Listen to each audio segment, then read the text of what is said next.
Hello everyone. जैसा कि पिछली वीडियो में मैंने आपको पंच पर्वों से परिचित करवाया था कि वो कौन कौन से पर्व हैं, 5 पर्व जो 5 दिन में लगातार मनाए जाते हैं। इस वीडियो में मैं आपको धनतेरस के बारे में बताऊंगी कि यह क्यों मनाई जाती है, इसके पीछे क्या कथाएं हैं।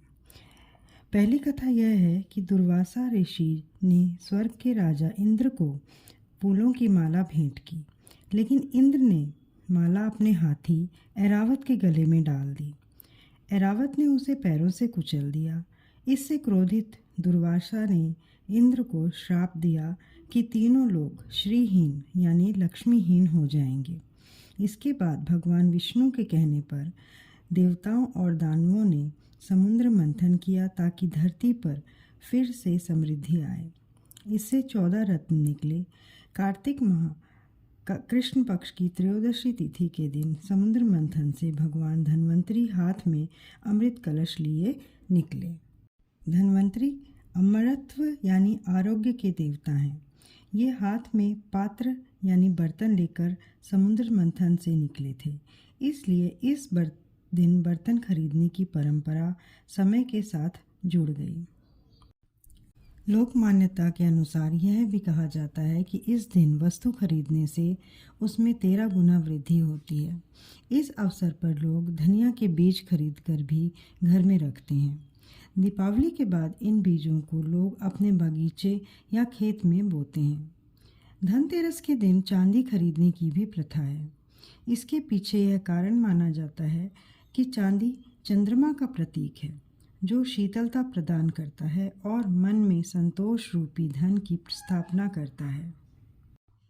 भगवान धन्वंतरी, जो चिकित्सा के देवता भी हैं, उनसे स्वास्थ्य और सेहत की कामना भी की जाती है।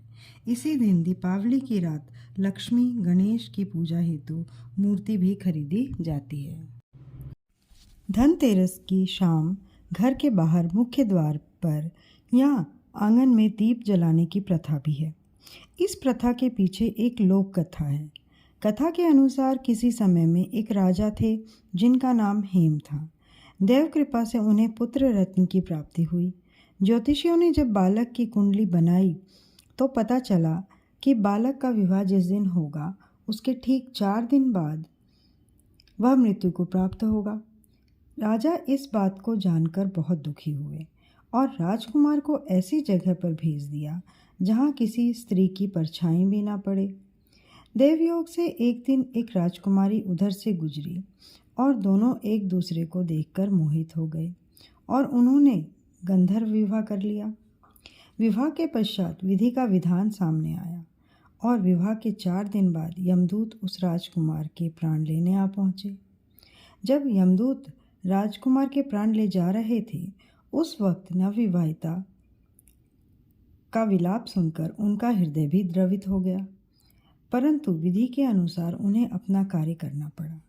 यमराज को जब यमदूत यह कह रहे थे, उसी समय उनमें से एक ने यम देवता से विनती की, हे यमराज, क्या कोई ऐसा उपाय नहीं है जिससे मनुष्य अकाल मृत्यु से मुक्त हो जाए? दूत के इस प्रकार अनुरोध करने पर यम देवता बोले, हे दूत, अकाल मृत्यु तो कर्म की गति है। इससे मुक्ति का एक आसान तरीका मैं तुम्हें बताता हूँ, सो सुनो। कार्तिक कृष्ण पक्ष की त्रयोदशी रात जो प्राणी मेरे नाम से पूजन करके दीपमाला दक्षिण दिशा की ओर भेंट करता है, उसे अकाल मृत्यु का भय नहीं रहता है। यही कारण है कि लोग इस दिन घर के बाहर दक्षिण दिशा की ओर दीप जलाकर रखते हैं।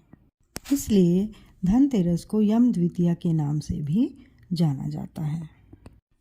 धन्यवाद। शुभ धनतेरस आप सभी को।